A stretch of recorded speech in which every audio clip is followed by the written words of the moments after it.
Before I start, I just want to say that my talk is going to be kind of a tough one. It's not sweet. It's only but so uplifting. When I was growing up, I'm Jewish, was born in '46, and the lessons that I was taught by my parents was never again to anyone, and never to participate in the crimes of silence, never to turn away from injustice. And it's very easy from this stage to say, oh yeah, well the Holocaust was bad and it shouldn't have happened. But the question is, what do we expect people to do? I'm very privileged after the Vietnam War to be living and working in Europe, and had the privilege of working with a number of people who were involved in both the nonviolent and the violent resistance to the Nazi occupations.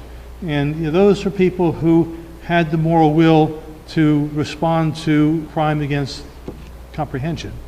And simply to say is we're talking about the dangers of nuclear weapons, the dangers of nuclear power plants, which are deeply interrelated. In many ways, we're dealing with the same thing. And the question comes down to, ultimately, what is it that we'll do? Because my talk is tough, I want to start with a kind of a hopeful note.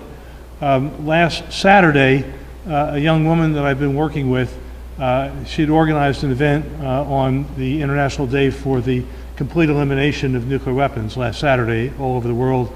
This day happened, called for by the United Nations.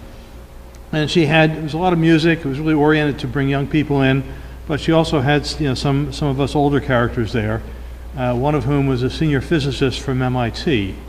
And he says, well, afterwards he said, can you come over to my house for dinner? We have some people over for dinner.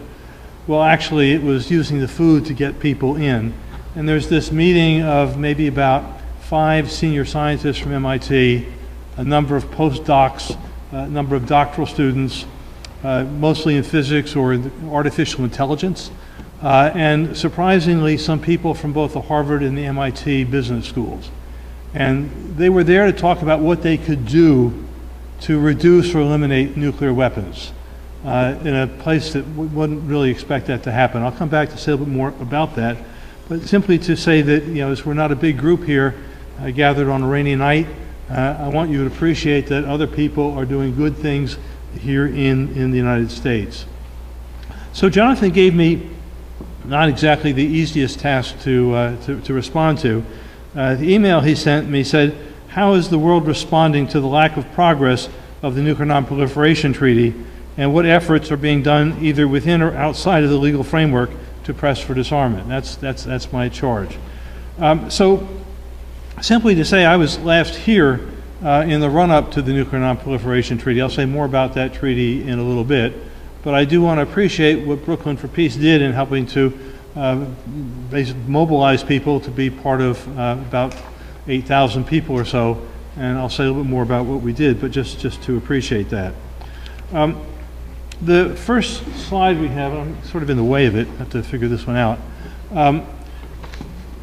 Most people who are aware of Hiroshima and Nagasaki tend to think that the last use of nuclear weapons was Nagasaki. But the truth of the matter is, as you see on the chart here, that the United States has prepared and threatened to initiate nuclear war at least 30 times since Nagasaki. In some cases, we have flown, during '69, during the Vietnam War, Nixon's madness approach, even had nuclear weapons in the civilian airports here in New York, right? I think you may have seen the thing about the nuclear weapons accident in North Carolina. We've been in situations where the Cuban Missile Crisis, in one case when the order was to the Navy, no depth charging, because an offer had been made to Khrushchev. Kennedy wanted him to have time to think it over, but folks in the Navy thought this is the best opportunity to practice depth charging. And so they were depth charging Russian submarines in the Caribbean.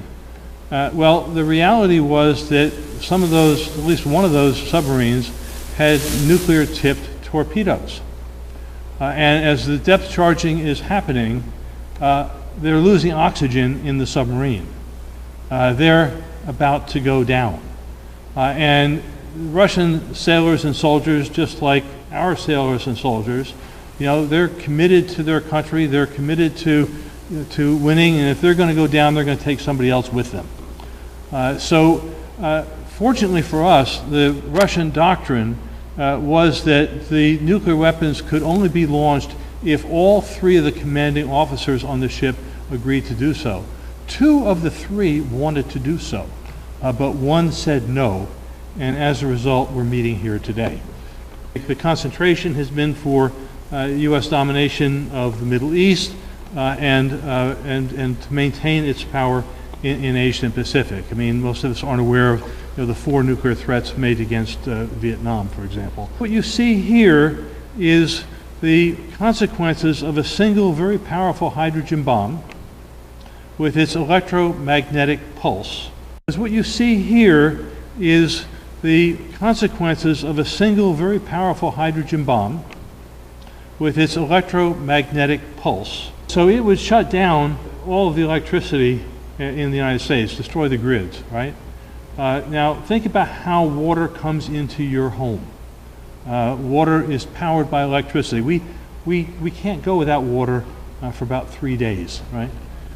If you don't have constant supplies of water, as Tim will tell you in considerable detail, the water will evaporate and you will have radiation. Think in terms of Fukushima, think in terms of Indian Point being very close by here.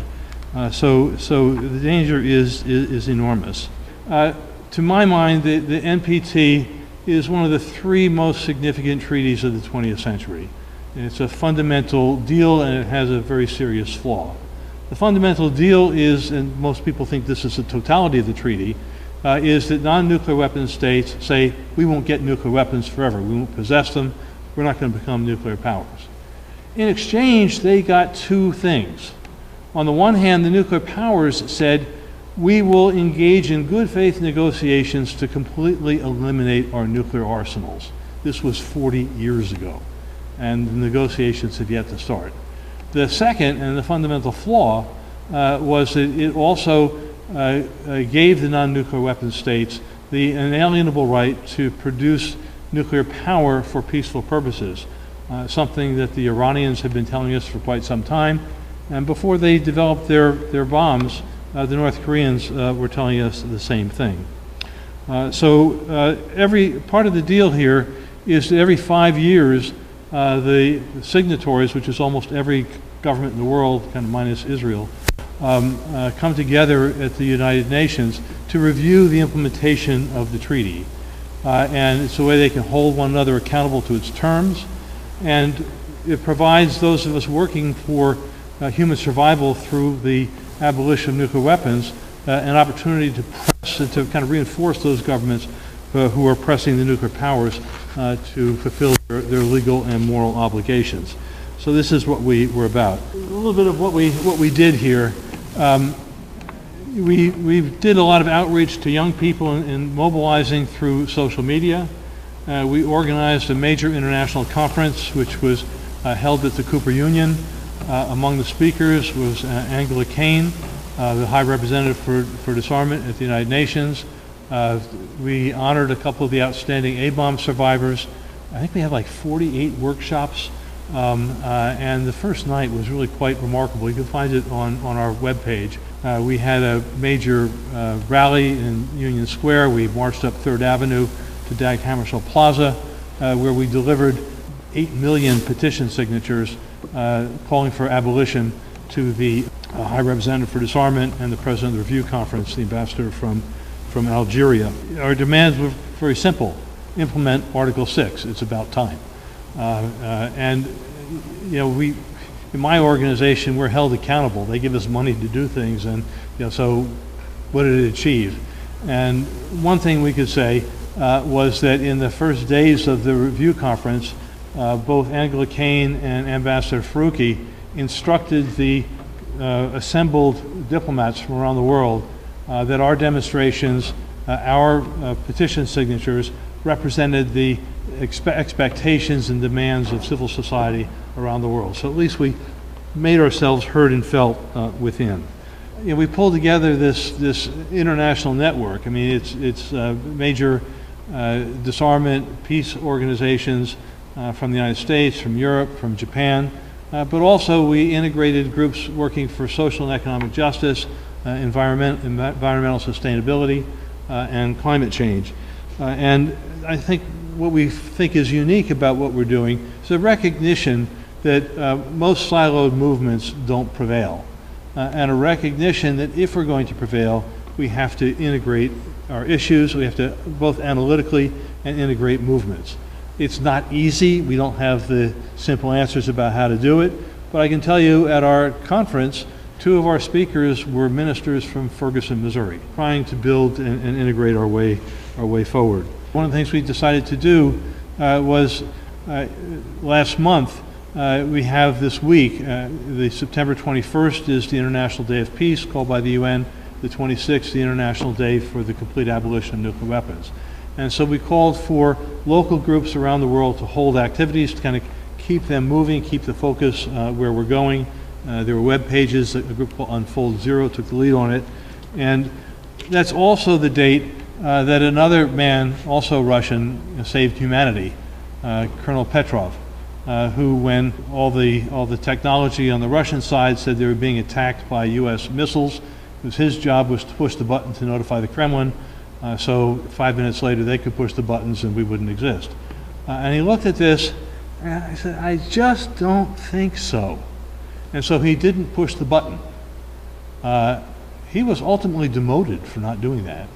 But again, we're alive. And so Colonel Petrov is a man whose name should be a household. So there were showings of films around the world honoring the man who saved humanity.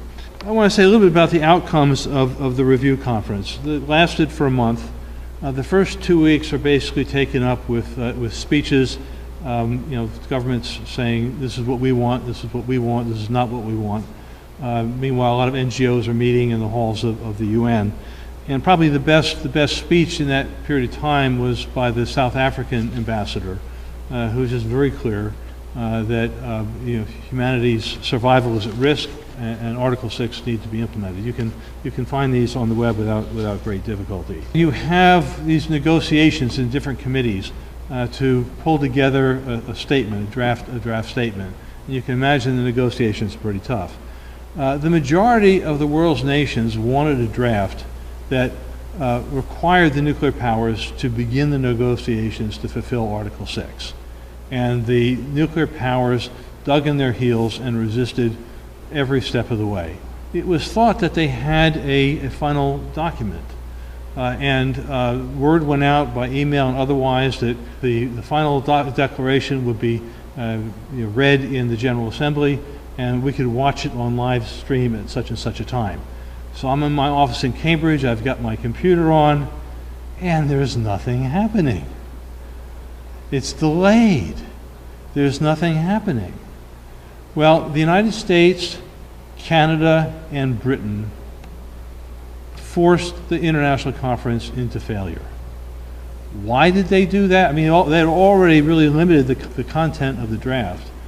But the one element that they had committed to in 2010, they had committed to in 1995 when the NPT was indefinitely extended, was to hold a conference toward the creation of a Middle East nuclear weapons and weapons of mass destruction free zone. I mean, we've got nuclear weapons free zones in Latin America, in Africa, Southeast Asia.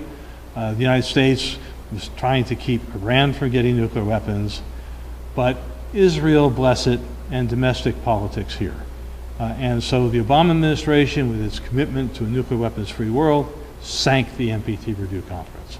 And there's consequences for this because it reduces the credibility, the sense of legitimacy of the NPT. I mean, countries, and I'll come back to this in a minute, countries and people around the world are increasingly frustrated that it's not being implemented. There was one major achievement. Earlier in the year in Vienna, there was a conference that brought together, I think, about 158 governments called the International Conference on the Human Impacts of Nuclear Weapons. And at that meeting, as it closed, the Austrian government put forward what they call the Austrian Pledge. What happened during the NPT review was that the gap and the distance between the non-nuclear weapon states and the nuclear powers widened. The nuclear powers became more isolated. And so 117 governments around the world have signed the humanitarian pledge. Just read two of its paragraphs. We call on all states parties to the NPT to renew their commitment to the urgent and full implementation of the existing obligations under Article 6, and to this end to identify and pursue effective measures to fulfill the legal gap for the prohibition and elimination of nuclear weapons, and we pledge to cooperate with all stakeholders to achieve this goal. And then goes on, we pledge, this is states, governments, we pledge to cooperate with all relevant stakeholders, states, international organizations, the International Red Cross and Red Crescent movements, parliamentarians, and civil society in efforts to stigmatize, prohibit, and eliminate nuclear weapons in light of their unacceptable human consequences and associated risks. I mean, one of the things that many of us complain about is this story is not covered in the media, that story is not covered in the media. One of the things we don't understand is how isolated the United States and to a lesser degree other nuclear powers are in the international community when it comes to nuclear weapons. But the trick is they've got the guns. And you saw the list of the number of times the United States has prepared and threatened to initiate nuclear war. Every other nuclear power has done so at least once. And they don't want to give up that position of power and privilege. And that is the challenge before us. Here you have the text of Article 6, just so you know what the legal obligation is. Each of the parties to the treaty undertakes to pursue negotiations in good faith on effective measures relating to cessation of the nuclear arms race at an early date and to nuclear disarmament, and on a treaty on general complete disarmament under strict and effective international controls. One of the things that this communicates is that the nuclear powers aren't going to give up their weapons in a situation in which they feel threatened. So that there's a very close relationship between our need to work for international peace and our work for nuclear weapons abolition. This moves us into the current moment. Since the NPT review, but it began before, we've entered into a new era of confrontation between the United States and Russia. The central element we think of is Ukraine, but we need to appreciate what it was that sparked this era of confrontation. In 1990, I believe it was, after the collapse of the Berlin Wall, Bush and Gorbachev made a deal. And the deal was that German reunification could take place on West German terms, but in exchange, NATO would not move 1 centimeter closer to Moscow. Well, since then, beginning with my classmate Bill Clinton, we've been moving it closer and closer and closer, right to the Russian border. The United States has vast military superiority over Russia in terms of conventional weapons, in terms of high-tech weapons, in terms of space weapons. We've got the NATO expansion. So the Russian elite feels themselves under siege. And in this circumstance, what they've done is to say, okay, we will increase our reliance on our nuclear arsenal in order to maintain our independence and our relative power. So while the United States is spending $1 trillion to modernize its entire nuclear arsenal and all of its delivery systems over the next 30 years, $1 trillion. Russians are replacing all of their intercontinental ballistic missiles. We're in a new arms race. So this is Ukraine, and again here is it's intense. This is one of the situations where there's no good side. The government the U.S. helped put in power is incredibly corrupt, as is the government in eastern Ukraine that the Russians are backing. There's a really good book called Borderlands by Anna Reid, which will give you the history of Ukraine. And mostly a flat plain. For a period of time, all of Ukraine was mostly a flat plain. For a period of time, all of the Russians traced the origin of the Russian state to Kiev. The economy, especially in the east, is tied to Russia. This is a very troubled and dynamic area. The United States has been trying to bring Ukraine into NATO. and the European Union really sparked the crisis. So as I said, there's this problem with $1 trillion. I did it to myself. I watched the Republican debate. And I would encourage other people to do it, because you want to know what these people are saying. It's frightening. Not that Hillary Clinton on foreign and military policy is going to be a whole lot better. But Fiorina, she articulated the Republican military agenda more concisely than any of the others. I mean, Rand Paul is in a different universe here on this. Basically her agenda is another $500 billion of military spending over above what we already have. And one of the things she's saying is, well, we have to maintain our nuclear triad. We have to maintain all of our nuclear-armed, hydrogen bomb, hydrogen warhead-armed submarines, all of our hydrogen bomb-armed bombers, and all of our hydrogen bomb-armed intercontinental ballistic missiles. And that cost, as I said, is about $1 trillion. Next. So in this context, you have a situation in which the nuclear powers have been refusing to implement Article 6, and under the demands and pressures of the rest of the world, they also have, unfortunately, their allies in this game. So you have what are called the nuclear umbrella states, among them Japan, Australia, and a number of the NATO nations. And so part of our problem is moving these governments through their social movements as well. So then next. I'm just very privileged. For me, one of the outcomes from the struggle against the home porting now 30-some years ago was I was invited to come to Hiroshima to speak at the World Conference Against ANH Bombs, not because of what I knew, but as a symbol that actually people can prevail and to encourage their movement. So I was privileged to, I've gone back now many times and worked closely with the Japanese movement, and I was privileged to come back again in August. And to say that in many ways it was bittersweet. The man on the left is incredibly courageous. He spoke at our conference and made his way to Dag Hammarskjöld Plaza. You've probably seen photographs of him from 1945 to 49. I mean, burnt, scalded. He was in a hospital for 4 years. He still has open wounds. He doesn't sweat because the skin is all fused. Extremely frail. One of the most amazing moments, I have to say, amazing. In Japan, their government, Abe is, he's the grandson of a Class A war criminal. The United States nurtured that war criminal to be the prime minister. We've nurtured him and pushing him now to pass war laws to make it so Japan can fight alongside the United States. Total in violation of the Constitution. And in the Hiroshima and Nagasaki official ceremonies, ever so frail, walking up to the platform of the official ceremony, and he gets up there and says, everything the Hibakusha stand for, and we will resist them to our last breath. This is broadcast on national television in Japan, front page. I mean, incredible courage. But there were events, big rallies of 5,000, 10,000 people, and they would call the Hibakusha, whose average age is now 80, up onto the stage to be honored.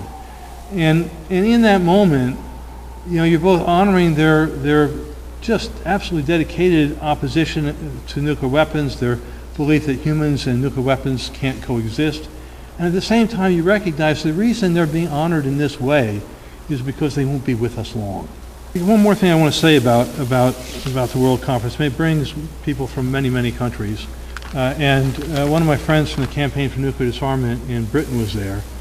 Jeremy Corbyn is a wonderful human being. It's been my privilege to get to know him over the years. He's been the vice president of the Campaign for Nuclear Disarmament in Britain. He was, I think, the vice president of the Stop the War Coalition. Just a wonderful human being. And lo and behold, he became the head of Labour Party. It's not easy because the Labour Party is not unlike our Democratic Party. In an interview with the BBC yesterday, he said, I would not push the button. I would not push the nuclear button. Even if we're under attack, I will not push it, because he understands what the consequences of nuclear weapons are.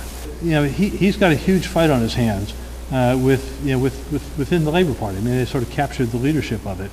But to just appreciate that we have at the moment a world leader who is sane, and yeah, that's rare enough, and who is committed to eliminating nuclear weapons, and I think we need to build off of his role. So then, moving toward my conclusion here, the legal gap. So there have now been 3 of these international conferences on the human impact of nuclear weapons, and you know there have been essentially, I would say, 2 principal functions. One has been to educate a generation of diplomats from the global south and to a lesser extent other nations who haven't thought about nuclear weapons at all. And the second was designed to build momentum into the NPT. There's been a lot of education.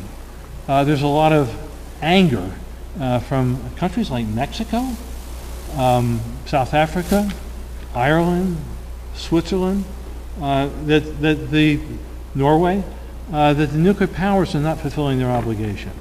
In 1999, in a process that came through the United Nations, and which in part had its origins here in New York with the Lawyers' Committee Against Nuclear Policy, the International Court of Justice ruled that in almost every imaginable circumstance, the use or threatened use of nuclear weapons is a violation of international law and international humanitarian law. So it made that ruling, and it also ordered the nuclear powers to begin the good faith negotiations required by Article 6. The one little gap was, we weren't sure it was illegal to use them when the state's existence is under threat. So that is the legal opening that's there. Again, just over a year ago, at the United Nations, the foreign minister of Marshall Islands. You should appreciate Marshall Islands is in the middle of the Pacific. It is as far away from the rest of the world as you can get. It's a small population. The United States used it to test nuclear weapons. 67, I think, tests in the Marshall Islands, the equivalent of 1.4 Hiroshima bombs a day for like 12 years. And when we send our missiles to this day, when we're testing our missiles, they go into quadrillion. Totally dependent on the United States for so much aid and survival, right? And the Marshall Islands has taken the nuclear powers to the World Court, saying breach of contract. You haven't fulfilled your commitment, it's time. So you have this dynamic going on, another reflection of the frustration, but also trying to fill that gap. Well, this group ICANN, which has especially the support of the Norwegian government, they have been campaigning for what they call a ban. And as they describe the ban, it's essentially a one-page document that says nuclear weapons, the possession, the threat, the use of nuclear weapons are all illegal. I need to say that it feels like a nice solution, but the problem with it is that it doesn't work if the nuclear powers aren't a part of it, and they're not a part of it. My analysis is that what you end up with when you're done is essentially a parallel nuclear non-proliferation treaty, except that it doesn't have as many governments a part of it, and you don't have the nuclear powers as a part of it. So I think we can go to the next. Yeah, so keep going. That's the foreign minister. Actually, I just saw today he was named for the alternative. It's called the Alternative Nobel Prize. It's not the Nobel Prize, but the alternative. Tony Broom. You see here the International Committee of the Red Cross. I mean, they say, look, if there was simply a single nuclear detonation, we can't help. So you've got to work for the elimination of nuclear weapons. Next. Yeah, so this is Angela Kane and Ban Ki-moon. And the reason I put this slide in here is because at the second Humanitarian Consequences Conference, Angela Kane had the courage to stand up and say, wait a minute. Efforts for the ban are very nice. Maybe it'll encourage people's energies around the world. But as difficult and hard as it is, all roads to abolition lead through the NPT. We've got it. You don't have nuclear weapons abolition if you don't have the nuclear powers involved.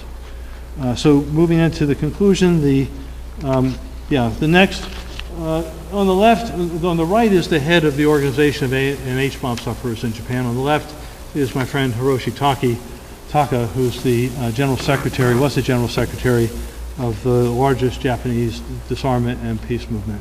A good friend. And as I was leaving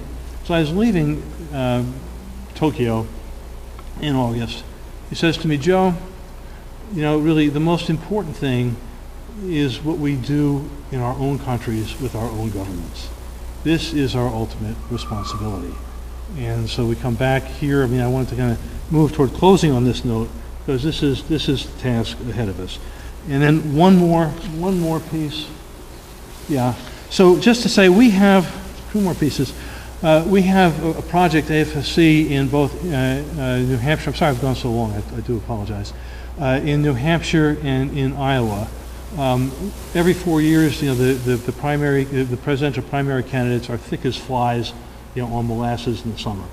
They're in the deli, they're on the street, they're in the Chamber of Commerce. And so what we do is we educate community activists like you across the state in several issues.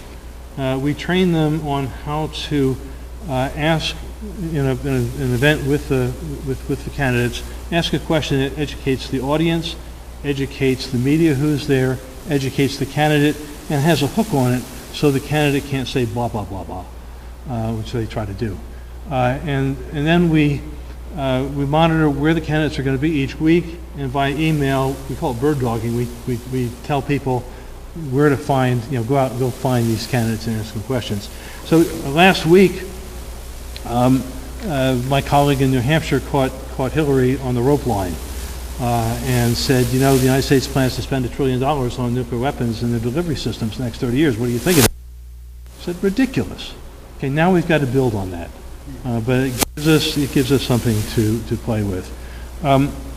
Maybe coming back to end here, just to say, and picking up to a degree with what Jonathan said, my friend Jonathan, who teaches at MIT, very frustrated, with the level of non-political engagement at MIT. And he and a friend decided, we'll move nuclear disarmament ahead. They'll show Dr. Strangelove, the film from the height of the Cold War about the insanity of nuclear war. They'll show it on Friday.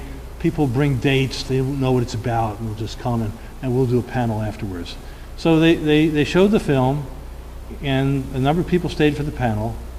And Jonathan and his colleague saw that the lights weren't going on in these bright students' minds. And so they asked some questions.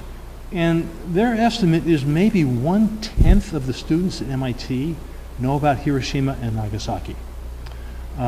So just to reiterate this. But what's interesting at this meeting of the physicists last week, one of the things that they thought would be a good thing to do would be to work through the American Physical Society, a number of the professional education systems, to require education about Hiroshima, Nagasaki, and nuclear weapons. So there are ways to deal with it, but it's ahead of us. So coming out of Holland is a campaign, a divestment campaign, saying, look, there's an awful lot of companies that make nuclear weapons or the parts for them. They are engaged in evil. We have a responsibility to withdraw the funds that make that possible. So pension plans may have investments, right? Our unions may have investments. Churches and synagogues may have investments. You can go onto the web, don't bank on the bomb, and you'll see corporations that they've gotten to divest from it, and a lot of information about corporations that are there and resources. So one thing, just as a seed to put out here, is a way of something that can be done on a day-to-day basis, community level, building movement. In this difficult period, we have to kind of keep pushing. We need to hold that moral authority that we have and see what we can do.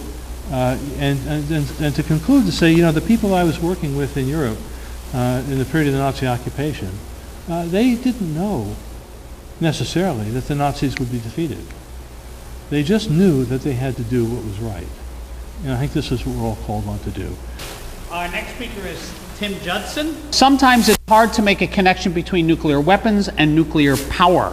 In 1946, the U.S. State Department issued a report on the international control of atomic energy, drafted by Robert Oppenheimer and other nuclear scientists involved in the Manhattan Project, which stated, quote, "The development of atomic energy for peaceful purposes and the development of atomic energy for bombs are in much of their course interchangeable and interdependent. The connections actually are pretty obvious. It is the same nuclear fuel cycle," this is me speaking, not the, not the report. It is the same nuclear fuel cycle with its mining of uranium, the milling, the enrichment, and fuel fabrication stages, which readies the uranium ore for use in reactors, whether these reactors are used to create plutonium for bombs or to generate electricity. In the end, both reactors produce plutonium. So, to lead us in a discussion of what we're doing now to get rid of nuclear reactors in the civilian level, I introduce to you Tim Judson. Jonathan gave me some tasks as well to talk about tonight, and I think, you know, kind of at the essence of it was really to talk about, you know, how we can actually make a difference. And I think that that's, you know, something that is constantly, constantly plagues us in ordinary people is, you know, how can we actually make a difference? And, you know, I'll sort of take the risk of being Pollyanna-ish, but I actually think that we're on the cusp of being able to create immense change throughout the world, and especially with respect to energy. And I think that with respect to what can happen with nuclear energy, to be able to really move forward, you know, towards a nuclear-free world, and not just with nuclear power, but also with nuclear weapons. And I think, you know, in essence, we don't have any other options. I mean, we are facing a climate crisis, a warming world, that is going to create, you know, not just, you know, problems for sea level rise and storms and you know, and those climate impacts, but it's going to engender, if it continues, especially at the pace at which we're going, a tremendous amount of social disruption. And the refugee crisis that's taking place, you know, in Syria right now and spreading to Europe, is just one example of the level of social conflict that, you know, that we could be looking at.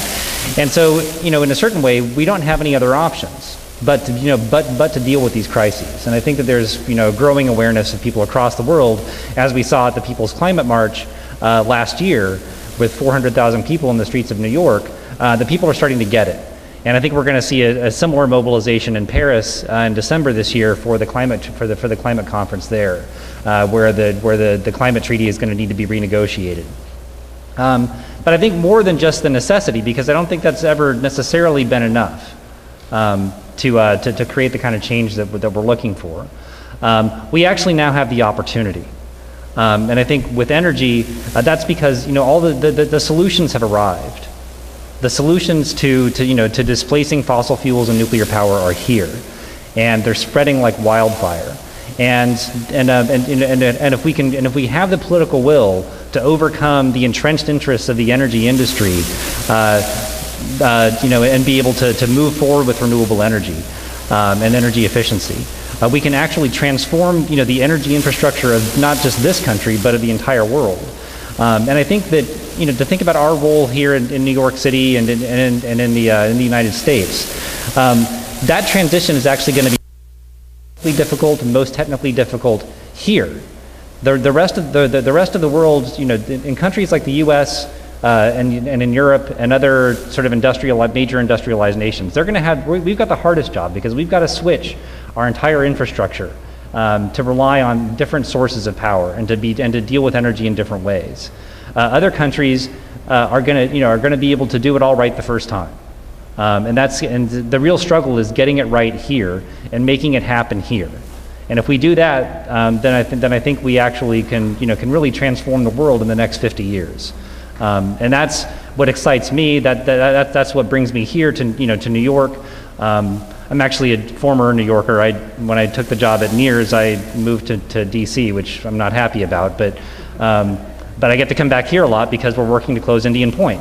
And I'll talk a little bit more about that in a second, because I think that New York City is actually going to is going to be the key place where we're going to shut that nuclear power plant down. It's going to be in New York City, that we're going to create the political will and the power to do it.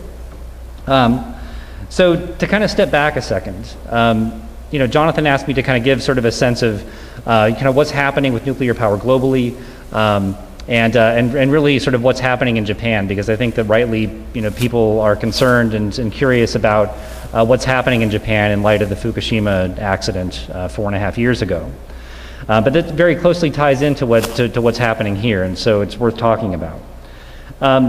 So globally, nuclear power is essentially on an inevitable decline, and that accelerated dramatically as a result of Fukushima. It hasn't actually made much of a difference here yet, but globally it did. There's now about 25% less nuclear power plants operating in the world than there were before Fukushima. And that's thanks in large part to the fact that Japan has shut down almost all of their nuclear power plants, even the ones not at Fukushima, since the accident. But also Germany has solidified its commitment to completely phase out nuclear power, as have Spain and Italy. And shockingly enough, the government of France has now committed itself to reducing. France, for those who don't know, has been the most nuclear powered country in the world for 30 years. They get about 75 to 80% of their electricity from nuclear power. And they're always held up as sort of the bastion of how great nuclear power can be. France itself is now committing to reduce nuclear from 75% of their electricity to 50% in the next 10 years. This is a huge sea change. And in fact, just France doing that is going to eliminate more nuclear power than Germany's complete elimination of it. So this is a huge sea change, and that's happening, because the political will is building for people. In the light of Fukushima, people are starting to understand the danger, but also because, and this is in large part thanks to Germany, the revolution in renewable energy is taking place, and the cost and feasibility of wind power and solar power and energy efficiency has taken off at a skyrocketing rate. And France knows that now technologically it is in danger of being left behind if it stays with nuclear power. And that's a really important lesson for us to learn. So coming back to the US, nuclear power is also facing serious threats here. It's actually on the cusp of a similar decline, although the political will lacks to actually do it programmatically like they're doing in Germany and in France. But the reality is that the nuclear power plants are getting old in the U.S. The average age of a nuclear reactor in the United States is 35 years, and that age is obviously getting older every year. We haven't built we haven't started up a new nuclear power plant in almost 20 years in the U.S. We haven't built one in over 30 years, and there's really no prospect for that happening in any significant degree. We have 99 nuclear reactors operating in the U.S. right now. That's actually down by 5 since 3 years ago.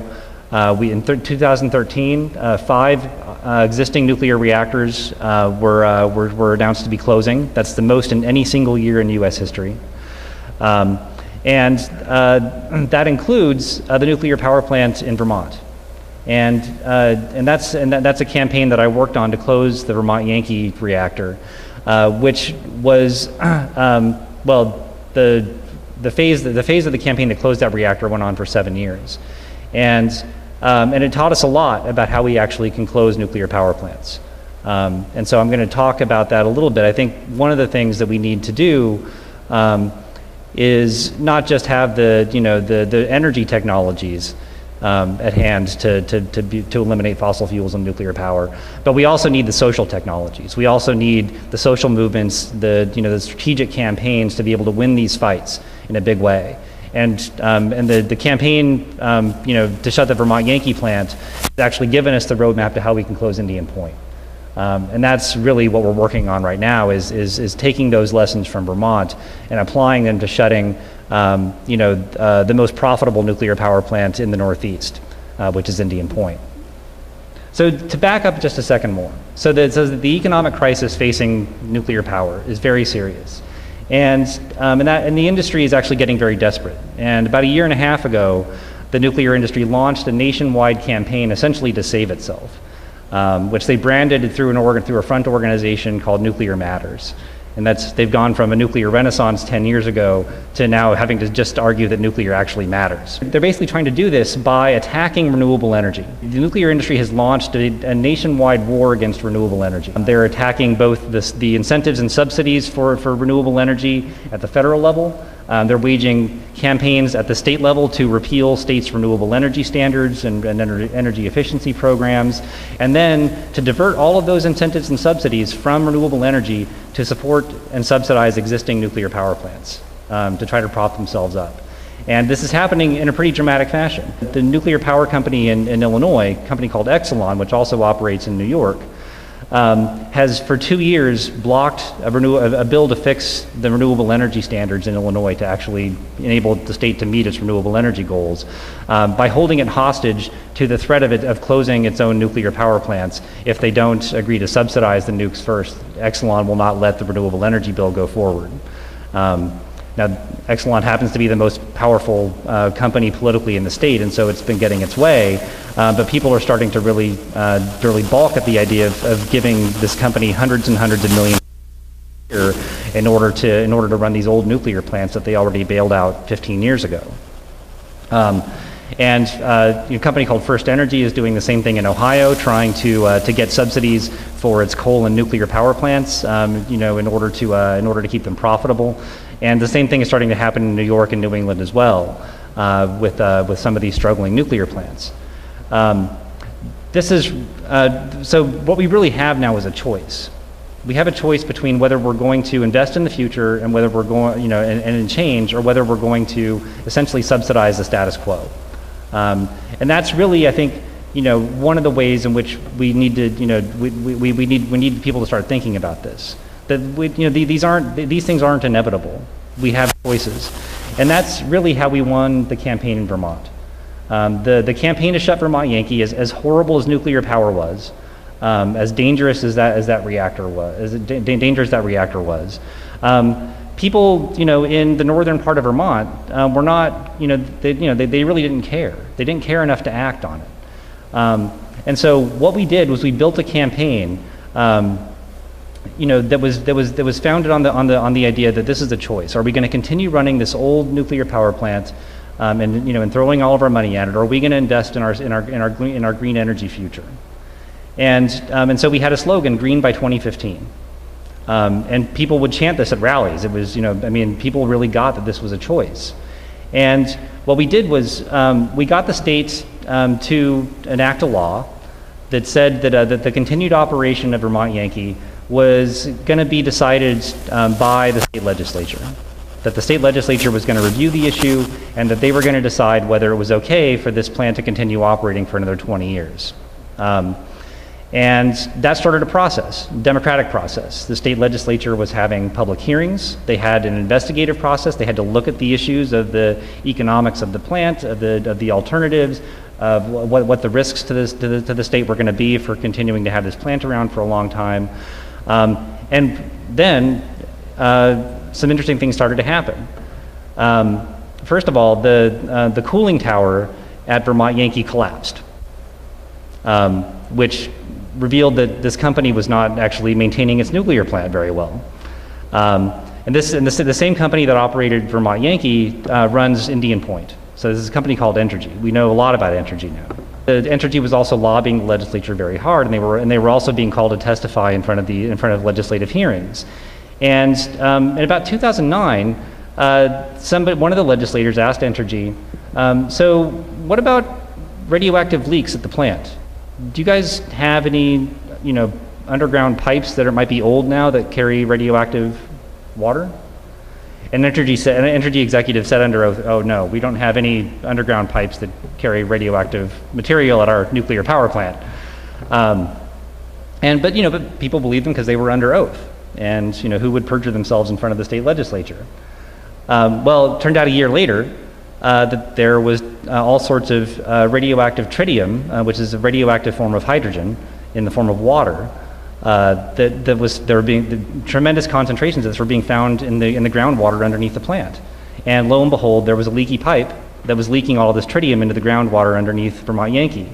And the legislature realized that Entergy had been lying to them.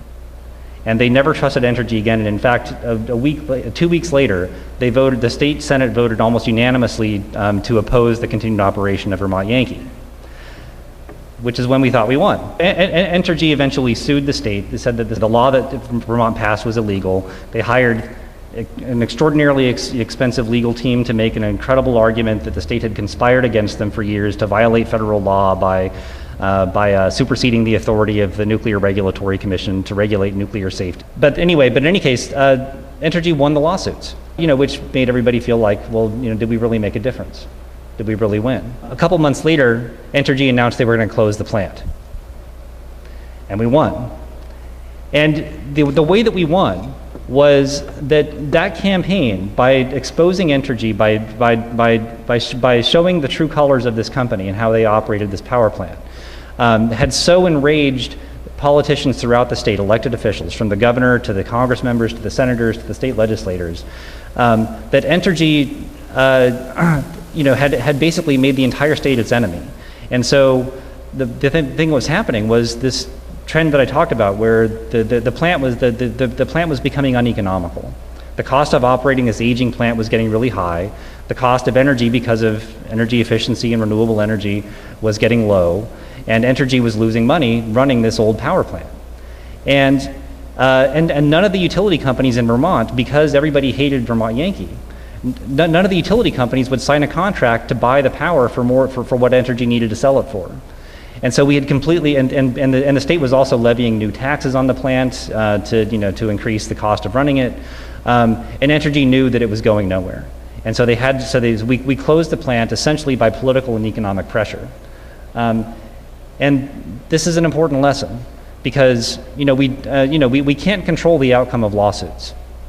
When we go into court, we can lose, and especially with big corporations who can afford to pay millions and millions of dollars for lawsuits, there's no guarantee that we can win.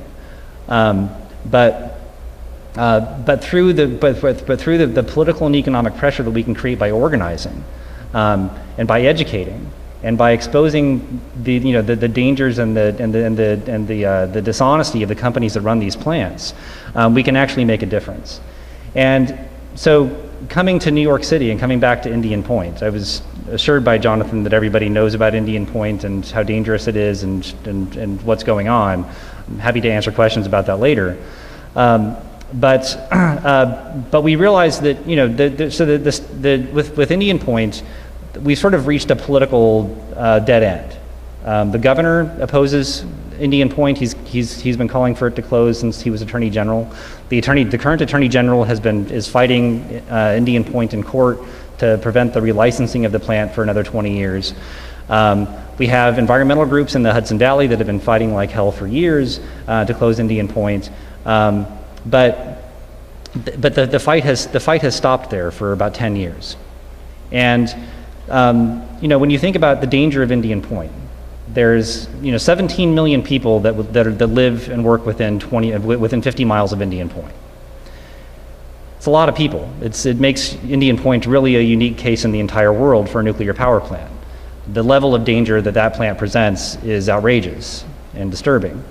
But half of those 17 million people, live in New York City.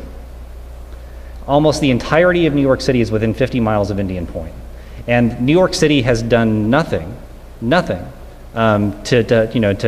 oppose Indian Point. In fact, Mayor Bloomberg, for the better part of 10 years, actually had the city supporting Indian Point and opposing the state's lawsuits to close the plant.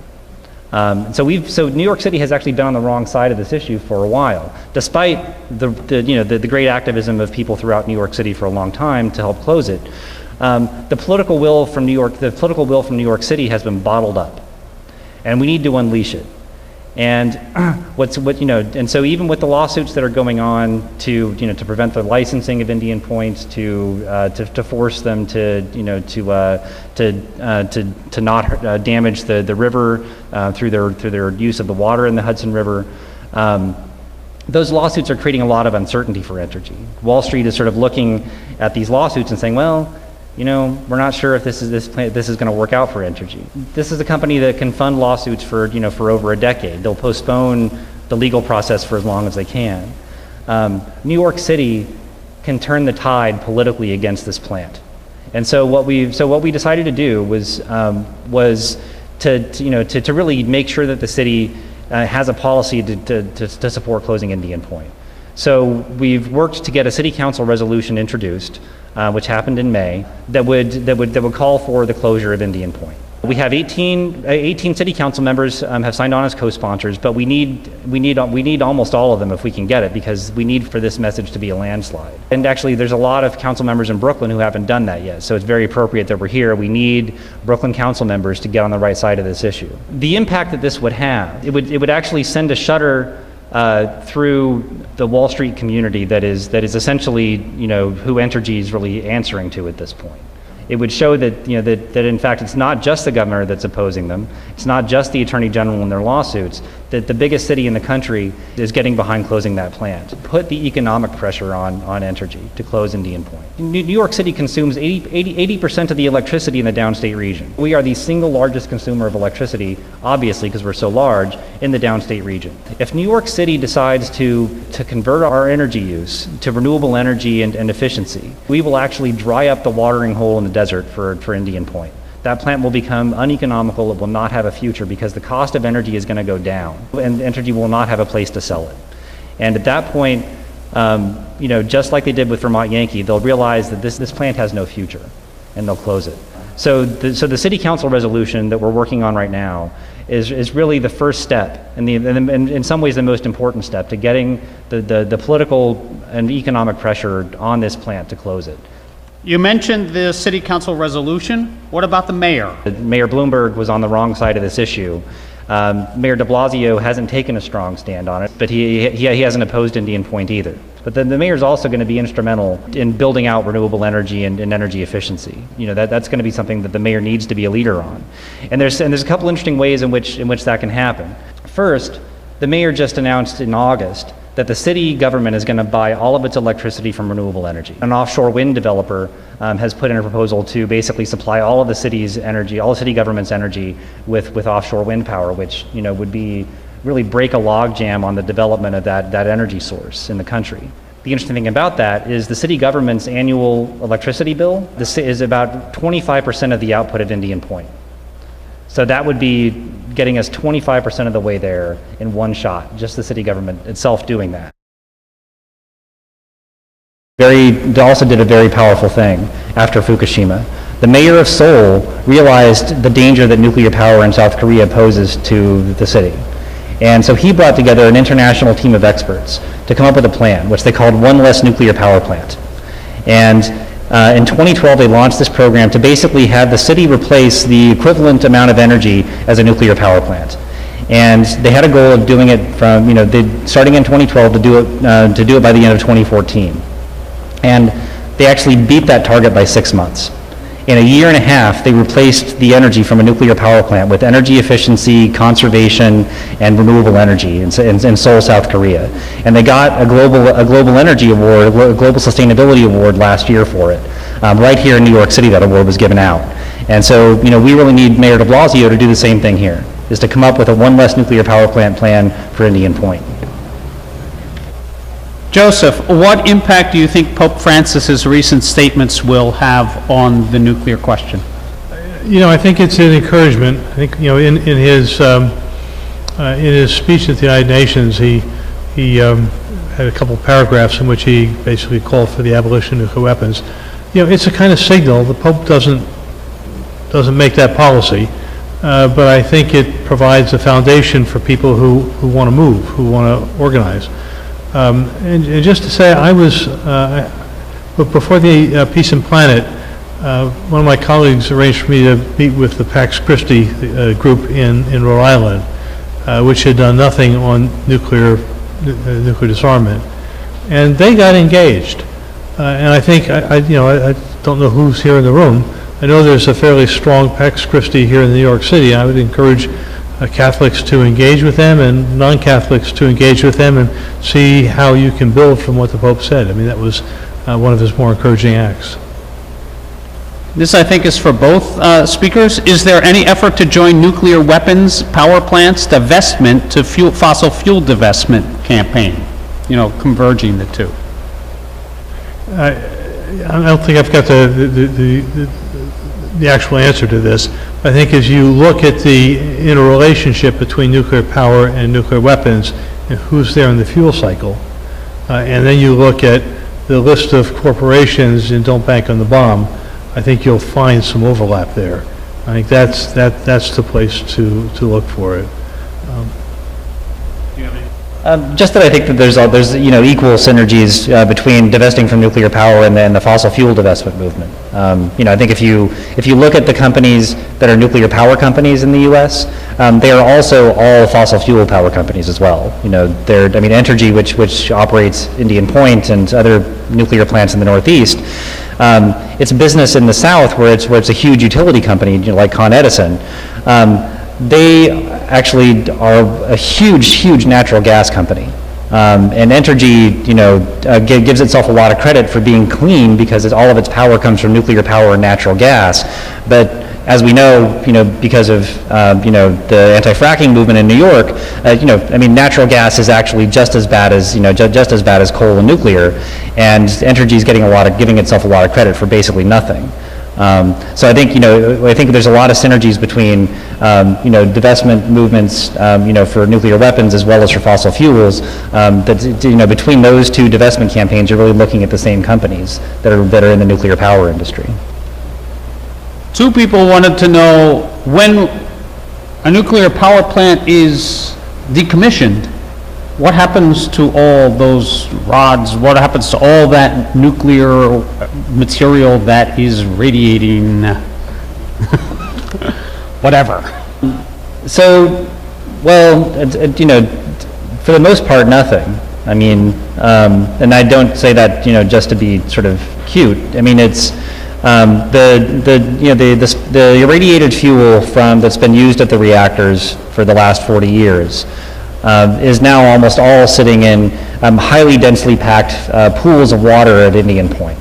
In fact, this is a tremendous danger. Joseph referred to it in his presentation when he showed you that picture of a spent fuel pool, where there's the greatest concentrations of radioactivity on the planet are in these spent fuel pools, and they're very, very dangerous. There are alternatives to that, although there's no federal requirement that they do anything but keep that waste in that pool for as long as they want. But the state of Vermont did a very important thing, through the closure of Vermont Yankee, which was to basically get, sort of leverage a contractual agreement by Entergy. That it'll actually do a responsible decommissioning of Vermont Yankee, and that's starting right now, going on right now, with removing the irradiated fuel from the fuel pool and putting it into what's called passive dry cask storage, which is much safer than the waste in the pool. The waste will likely still be sitting at that site for decades in Vermont on the shore of the Connecticut River, just like is likely to happen with Indian Point with nuclear waste sitting on the banks of the Hudson River. There's no good solution to nuclear waste. It's all choosing among the better of bad solutions. But there are ways to make it safer than it is. Well, the worst bad solution is keeping it in the spent fuel pools.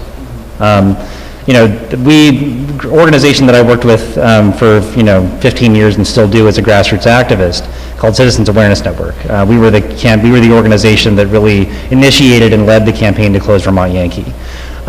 We also did a lot of work with indigenous communities around issues of nuclear waste, because CAN was one of the first grassroots organizations that closed a nuclear power plant.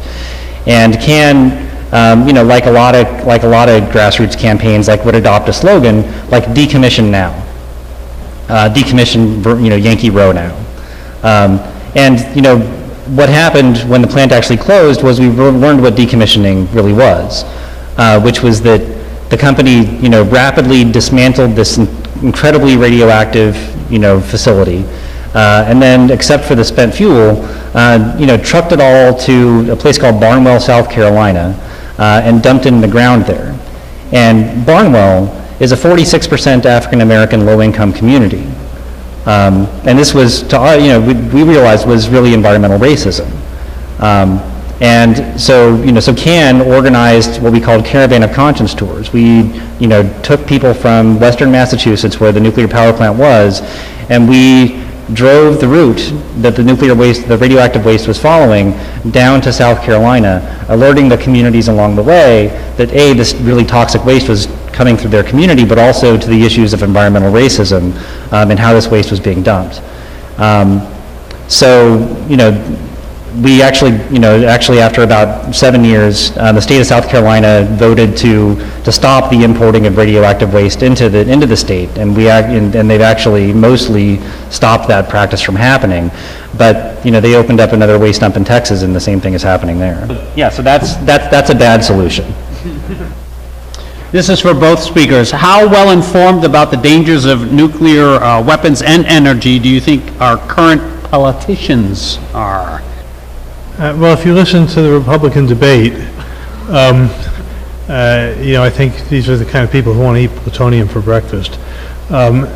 These are people who have no appreciation of history, kind of hold on to members of Congress mostly there to bring money into the district to keep the jobs flowing. Most don't think in these terms. There's the American exceptionalism where we are the best, we need to have the strongest military, but the consequences of this, I think, are just not even considered.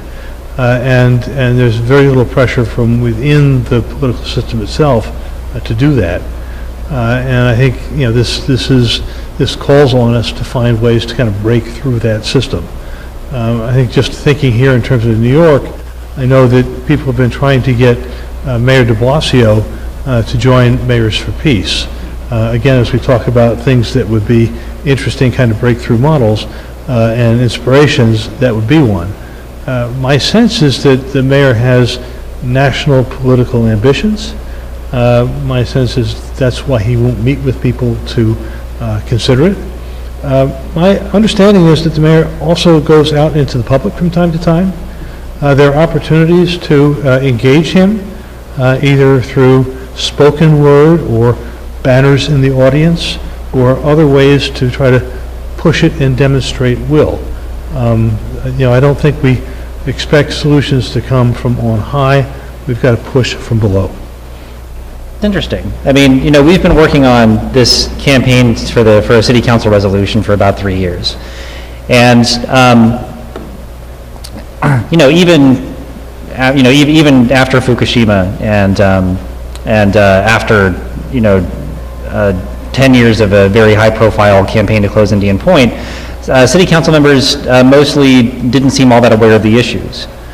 And when we had, when they learn about the issues, they start to understand. But we really did have a hard time initially getting much traction. I think that's changed now.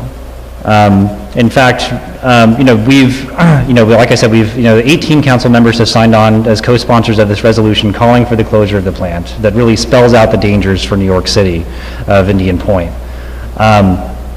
And one of the council members we met with before was Councilmember Gorodnick from Midtown East, in Manhattan. And 3 years ago we met with him. He was very skeptical. He's a shrewd guy. He chairs the finance committee. And he was very skeptical of the resolution when we met with him 3 years ago. We met with him 2 months ago, and he had incredibly sharp questions. We were able to answer his questions. A week later, he signed on to the resolution, which was awesome. But yesterday, completely unbeknownst to us, he submitted a legal filing, an amicus brief, in a lawsuit suing the Nuclear Regulatory Commission for granting safety exemptions at Indian Point. And he not only did that, he got 18 other city council members to submit that brief with him. And this, this brief lays out in incredible clarity the risk that Indian Point poses to New York City. So I actually think that we've turned a corner, at least with New York City, and that's entirely because we're running this grassroots campaign that's happening. And to the council members' credit, they're starting to get it. And what I would say is that several of those council members who signed on to that were from Brooklyn. Not all of them have signed on in support of the city council resolution yet. And then if you are in any of these districts, please call your council member, thank them for signing on to this amicus brief, and ask them to sign on to to sponsor the resolution. But there's four of these council members who signed the amicus brief and haven't sponsored the resolution yet. It's Carlos Menchaca, Darlene Mealy, Robert Cornegi, and Lori Cumbo. And so if you're in any of those districts, please, please, please call your council member, thank them for signing on this amicus brief, and ask them to sponsor the resolution. Okay, one last question. What initiatives are there to continue to spread awareness specifically among the younger generations of the state of the nuclear weapons and energy? And would voter registration actually be a good addition to this effort, especially among younger people? I think it is, and I think for a couple of reasons. I think one, the anti-nuclear movement. I speak for the anti-nuclear power movement. I suspect that the anti-nuclear weapons movement is doing a little better job than we are so far. The anti-nuclear power movement is getting old. At anti-nuclear, in my organization, I am the youngest person, and I'm 44. Everybody else in my organization has worked there for over 25 years. And the same thing is reflected whenever I go to anti-nuclear rallies and conferences, is that the movement is getting old, and the movement hasn't done a good job of reaching out to young people. So I think from our standpoint, yes, I mean, if we had the capacity to run a voter registration drive, especially in a place like New York City, and educate people about nuclear power, I think it would be a good idea. I think it would be very powerful for getting the word out in a different way and reaching different communities, and we should do it. But again, it's we've been limited in how many different things we can take on. I guess as a follow-up, I just wanted to ask, do you have specific initiatives that are trying to engage young people? Was the closing specifically geared toward did you have some young? There were more young people involved in the Vermont Yankee campaign, and I think that was because it became such a huge statewide grassroots campaign. I mean, I think, but I think it was, I don't think there was necessarily a deliberate attempt to do that, as much as there really should be.